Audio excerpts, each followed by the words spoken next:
नमस्कार। गज केसरी ज्योतिष में आपका हार्दिक स्वागत है। जून के महीने में सबसे महत्वपूर्ण एक त्यौहार होता है जिसको हम सभी गंगा दशहरा के नाम से जानते हैं।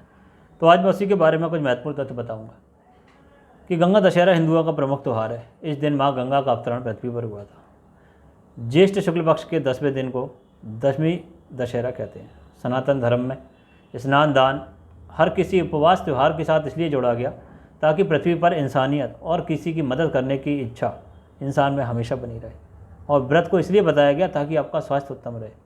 स्कंद पुराण में लिखा है कि ज्येष्ठ शुक्ल पक्ष में संवत्सर सुख मानी गई है, संवत्सर मुख मानी गई है। इसका मतलब स्नान और दान दोनों करें और नदी की स्वच्छता का भी ध्यान रखें।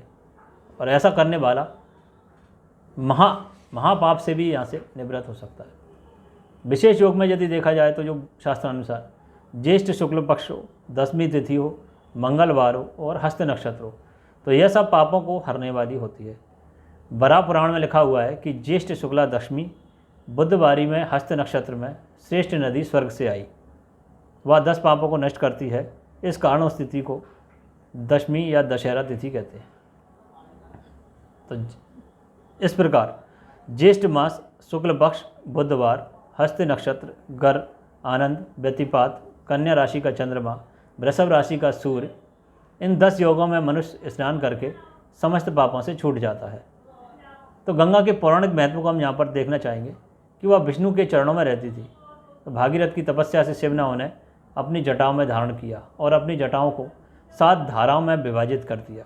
तो जो 7 धाराएँ हैं वो हैं नलिनी, हृदयनी, पावनी, सीता, चक्षुष, सिंधु और भागीरथी। भागीरथी ही गंगा हुई और हिंदू धर्म में मोक्षदायिनी मानी गई है। गंगा को माँ पार्वती की बहन भी कहते हैं। इन्हें शिव की अर्धांगिनी माना जाता है। अभी भी शिव की जटाओं में इनका वास है। तो गंगा के बारे में यदि बात करें तो ये एक उद्देश्य को लेकर आई थी कि यहाँ पर जो मुक्ति का काम था, जो भागीरथ ने तपस्या की थी, तो उनके जो भी कुटुंब से संबंधित पितरों का संबंध था तो उसमें मुक्ति के लिए गंगा को यहाँ पर लाया गया था। और चूँकि इतने वेग से आ रही थी तो फिर यहाँ पर आना संभव नहीं था। तो फिर महादेव ने स्वयं शिव जी ने कहा कि मैं अपनी गंगा को जटाओं में धारण करूँगा। फिर जटाओं में धारण उन्होंने 7 धाराओं में, जैसा कि मैंने बताया, उसमें विभाजित किया और फिर एक धारा निकाली, उसी को भागीरथी या गंगा नाम से हम कहते हैं। गंगा को पद्मा नाम से भी कहा जाता है बांग्लादेश में। तो गंगा इस उद्देश्य के लिए लेके आई थी। वो कहा भी गया कि कलयुग का जब अंत होगा तो गंगा वापस चली जाएंगी या सूख जाएंगी, जो भी लिखा हुआ है। गंगा उद्देश्य को लेकर आई थी, निश्चित रूप से चली जाएंगी। और गंगा के वेग को रोकने का प्रयास हमने भी जो किया, चिकी टिहरी डैम किया, वो भी एक गलत था कहीं ना कहीं, क्योंकि जिसके वेग को स्वयं महादेव ने रोका उसके वेग को हम रोकने का प्रयास कर रहे हैं। कहीं ना कहीं वो भी एक आगे विनाश का कारण बनेगा। गंगा दशहरा पर स्नान दान का महत्व है। तो आप स्नान करें, सुबह गंगा में स्नान करें। चूँकि गंगा स्नान पॉसिबल नहीं है यदि आपके लिए, तो आप घर में ही रहें और घर में गंगा जल डालकर आप स्नान करें, दान करें।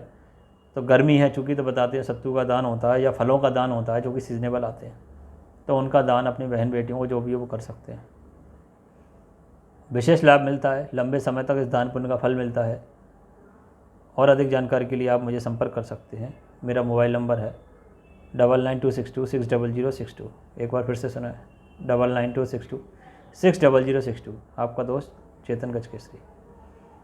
और अधिक जानकारी के लिए आप मेरे चैनल को लाइक और सब्सक्राइब करते रहें, जिससे अधिक से अधिक जानकारी मैं आपको दे सकूं। धन्यवाद। जय माँ गंगे।